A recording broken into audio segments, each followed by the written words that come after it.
যখন আল্লাহ নবী সাল্লাল্লাহু আলাইহি সাল্লাম তায়েফ থেকে ফিরে আসছে, এই তখন মক্কার কুরাইশরা নবীকে বলছে, ও মুহাম্মদ, তুমি তোমার নিজের হিসাবটা একটু করো। তোমারে আল্লাহ তাআলা, তুমি কও আল্লাহ তোমার লগে আছে, আচ্ছা তুমি কও যদি আল্লাহ তোমার সাথেই থাকে তো তোমার অবস্থাটা এরকম। তোমারে মারতে মারতে শেষ পর্যন্ত ফুলাইনেও মারে, বাচ্চারাও পাথর মারে, তো তোমার ইজ্জত কোথায়?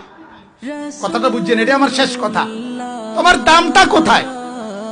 তোমার সম্মানটা কি? তাইলে আমরাও তারাই দিলাম, তায়েফবাসীও তারাই দিল, পাথর মাইরা বিদায় করে দিল ফুলাফাইনে পর্যন্ত। তাইলে তোমার ইজ্জত কোথায়? সম্মান কোথায়? কি আল্লাহ তোমার লগে আছে, তুমি কি দেখো? এই যখন সব মক্কার কাফেররা নবীজি তায়েফ থেকে আসার পরে এই মন্দ কথা বলতেছিল, তখন আমার আল্লাহ তার মহব্বতের দরিয়ায় জোশ চলে আসছে। আল্লাহ বলছে, আরে কি তারে কয় বন্ধু, ওরা কি বলে, আমি আপনার সাথে নাই না, আমি আপনারে বুঝি ইজ্জত দিছি না? না, এই আল্লাহ তখন সাথে সাথে জিবরাইলকে বলছে, জিবরাইল যা, জিবরাইল বন্ধুকে আমার কাছে নিয়ে আয়,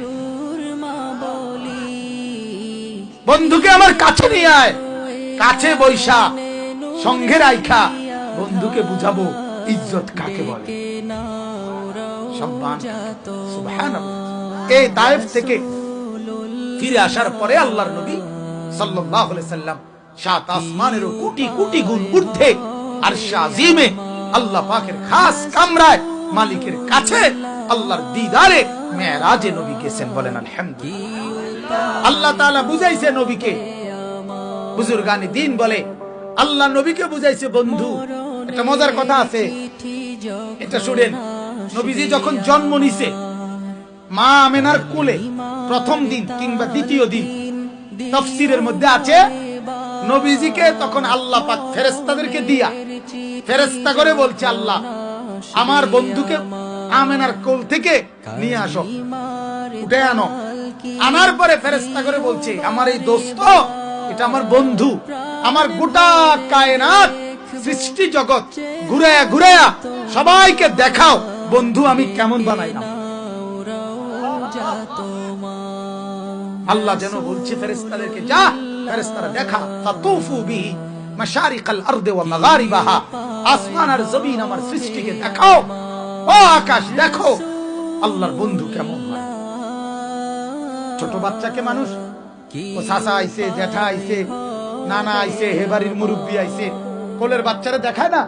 আল্লাহ বলে বন্ধুকে কায়নাত দেখাও, পুরা সৃষ্টি জগৎকে দেখাও, তাদেরকে বলো তোমরা দেখো আমার মাওলার বন্ধু কেমন। এই আল্লাহ তাআলা মেরাজের দিন রাতে আল্লাহ তাআলা আরশে আজিমের উপরে, একেবারে উপরে যেখানে নবীকে নিছেন, এর উপরে শুধু আল্লাহ, এর উপরে শুধু কে? আর পুরা সৃষ্টি জগৎ নবীজির কদম মোবারকের নিচে, সব নিচে। তখন আল্লাহ বলছে, বন্ধু আপনি জানেন যখন আপনি কোলে ছিলেন তখন আপনারে ফেরেশতার কোলে দিয়া গোটা সৃষ্টি জগৎকে বলছি তোমরা আমার বন্ধুকে দেখো। এখন আপনাকে আমি আরশে আজিমের উপরে আইনা আপনাকে এবার বলি, বন্ধু আপনি এবার গোটা জগৎ দেখেন। বুঝেন নাই কথা? ওই সময় জগৎরে বলছি তোমরা দেখো, এখন আপনাকে বলি আপনি গোটা জগৎ দেখেন। দেখেন আমি আসমান কেমন বানাইছি, দেখুন আমি জমি কেমন বানাইছি, আমার সৃষ্টি আপনি দেখেন।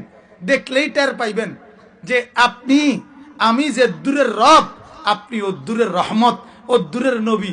ওই আঙ্গাল কাঙ্গাল আবু জাহেল ডাকাইতে কয় আমনের মর্যাদা নাই, তার এসব মর্যাদা লেগে নি বইয়ে রয়েছে। হ্যাঁ, তোরার মতো চোর ডাকাইতে কি কস না কস, কথা বোঝেন নাই আমনে? তোরার মর্যাদা লেগে নি বইয়ে রয়েছি আমরা বেটা। অর্থাৎ আল্লাহর নবীকে আল্লাহ বললেন, বন্ধু দেখেন না গোটা কায়নাত আপনার জন্য। সুবহানাল্লাহ, বলেন আলহামদুলিল্লাহ, বলেন আলহামদুলিল্লাহ।